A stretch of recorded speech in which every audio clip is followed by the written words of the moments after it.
Sidang pra-peradilan Roy Suryo dihadirkan 3 orang saksi fakta dan seorang saksi ahli. Langkah ini diambil Roy Suryo untuk menyanggah penetapan statusnya sebagai tersangka.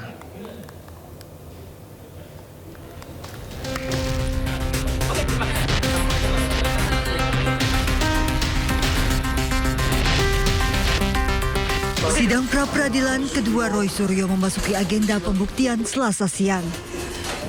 Roy Suryo menghadirkan 3 orang saksi fakta dan seorang saksi ahli. Langkah ini diambil Roy Suryo dan kuasa hukumnya untuk menyanggah penetapan status tersangkanya yang menggunakan pasal 32 Undang-Undang ITE. Roy Suryo dan kuasa hukum menilai penyidik Polda Metro Jaya tidak memiliki 2 alat bukti untuk menjerat Roy dengan pasal tersebut. Itu adalah upaya kami, upaya kuasa hukum untuk menghadirkan saksi-saksi yang fair. Jadi tidak hanya ada saksi yang seperti sekarang sudah sering ketemu. Saya sudah lama nggak ketemu Krisnamurti. Keterlibatannya dengan ijazah palsu itu apa? Nah enggak, karena dia itu dipanggil oleh Polda Metro Jaya. Sementara saksi ahli dihadirkan untuk membedah konstruksi perkara dari sudut pandang ahli. Jadi kalau perbuatan Mas Roy ini adalah dikatakan mencuri, ya, tapi jangan dia harus ada bukti-bukti itu yang mencuri. Jangan dia buktinya cuma mencemarkan nama baik, ya kan? Atau dikenakan pasal pembunuhan, bukti-buktinya tidak ada yang melihat dia membunuh.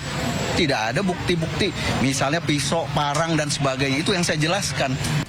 Sidang pra-peradilan ini fokus Roy Suryo dan kuasa hukum untuk menguji apakah unsur dalam pasal 32 Undang-Undang ITE terpenuhi dalam penetapan tersangka, apalagi terkait dengan tindakan merusak, menghilangkan atau mengubah dokumen elektronik orang lain. Dari Jakarta, Tim Liputan iNews melaporkan. Ya, pemirsa, siang tadi kan panas sekali ya. Jadi saya membeli kipas angin ini nih pemirsa. Panas sekali. Jadi wajar di rumah pada pakai kipas angin, di sekolah ada yang pakai kipas angin, di kantor ada yang pakai kipas angin, di koperasi ada yang pakai kipas angin, banyak yang pakai kipas angin. Udah biasa gitu. Tapi kayaknya yang nggak biasa pakai kipas angin seharga 11 juta.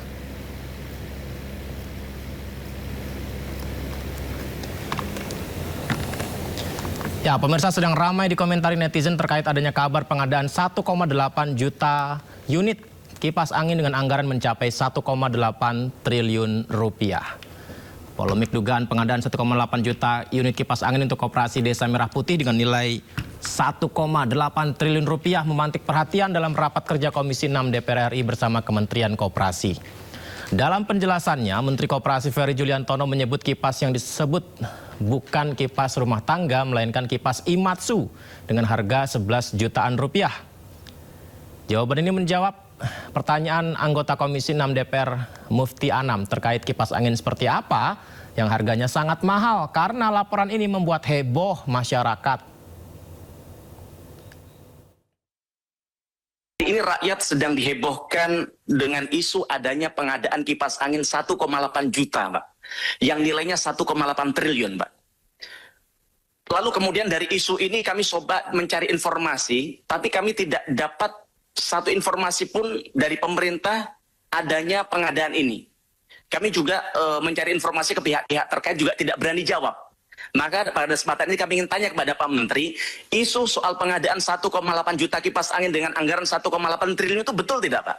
Nah, maka pertanyaannya, kalau memang pengadaan ini betul, Pak Menteri, itu kipas anginnya mereknya apa? Spesifikasinya apa? Dan kemudian dibelinya di mana, Pak Menteri? Kipas angin ini saya nggak tahu. Ini karena pengadaannya bukan di kami, Pak. Tapi rasanya angka yang ada itu kalau bentuk kipas anginnya yang model ada di Imatsu MDF itu harganya di Shopee ini 11 juta. Pangan Zulkifli Hasan menegaskan Koperasi Desa Merah Putih akan menjadi penyalur bantuan pemerintah sekaligus penyerap hasil pertanian masyarakat melalui skema off-taker. Program ini ditargetkan dapat memperkuat ekonomi desa dengan puluhan ribu koperasi yang segera beroperasi di seluruh Indonesia.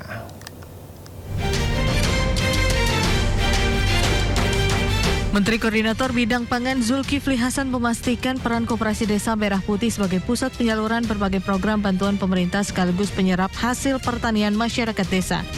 Selain menjadi sarana penyaluran bantuan pemerintah, Menko Pangan menjelaskan bahwa KDMP juga berperan sebagai off-taker atau menyerap hasil produksi pertanian masyarakat. Menurutnya, peran tersebut menjadi penting terutama ketika harga komoditas pertanian berada di bawah harga yang telah ditetapkan pemerintah. Zulhas juga menegaskan Koperasi Desa Merah Putih bukan toko retail modern atau supermarket. Satu, apa itu? Infrastruktur apa? Untuk menyampaikan barang-barang yang bantu sosial, kemudian barang-barang subsidi, semua nanti melalui Koperasi Desa Merah Putih. Tadi diputuskan sudah. Kedua, Koperasi itu nanti dia akan menjadi off-taker. Kalau harga yang sudah ditetapkan oleh pemerintah seperti gabah masih di bawah harga pasar. Pemerintah tengah mempercepat realisasi program Koperasi Desa Merah Putih sebagai pilar ekonomi kerakyatan dan penyalur bantuan atau barang subsidi. Sebanyak 83.000 badan hukum telah rampung dengan target belasan hingga puluhan ribu unit bersiap beroperasi di seluruh Indonesia. Menteri Pekerjaan Umum Dodi Hanggodo membuka sayembara berhadiah umroh gratis sekeluarga. Hadiah diberikan kepada siapapun yang bisa membuktikan bahwa Komisaris PT PP Aisyah Zakiyah adalah keponakannya.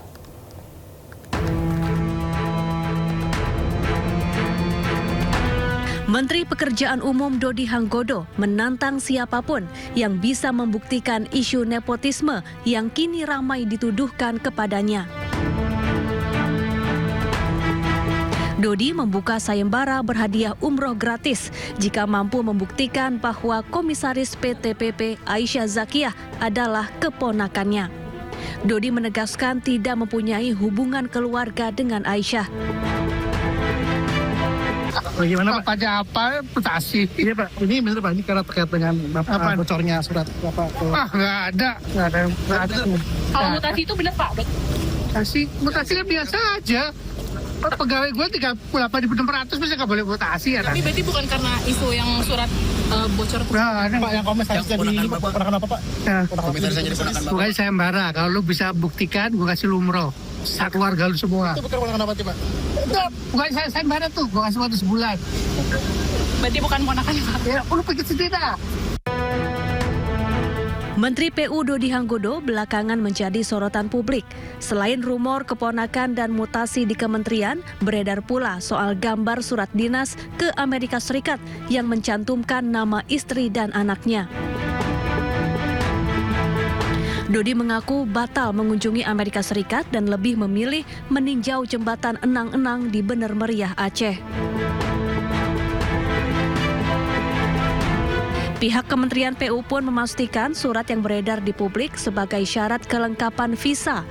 Biaya perjalanan anak dan istri menteri ditanggung sebagai biaya pribadi.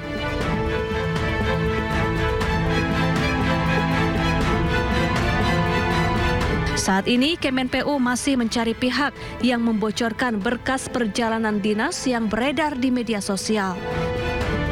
Tim Liputan iNews melaporkan. Ya, masih tentang Menteri PU Dodi Hanggodo yang belakangan menjadi sorotan publik. Selain rumor keponakan dan mutasi di kementeriannya, juga beredar soal gambar surat dinas ke Amerika Serikat yang mencantumkan nama istri dan anak.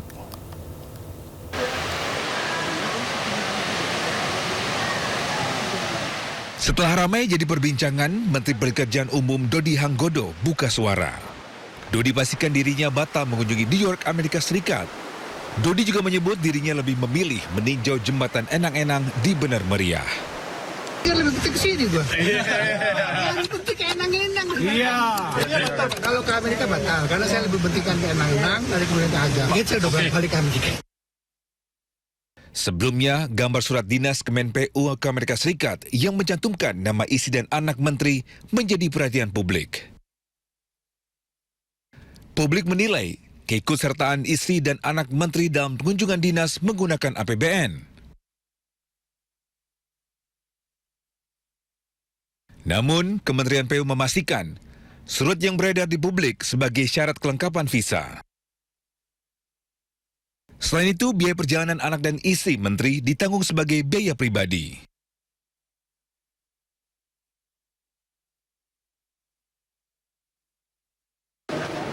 Saat ini Kemenpu masih mencari pihak yang membocorkan berkas perjalanan dinas yang beredar di media sosial. Tim Liputan iNews melaporkan.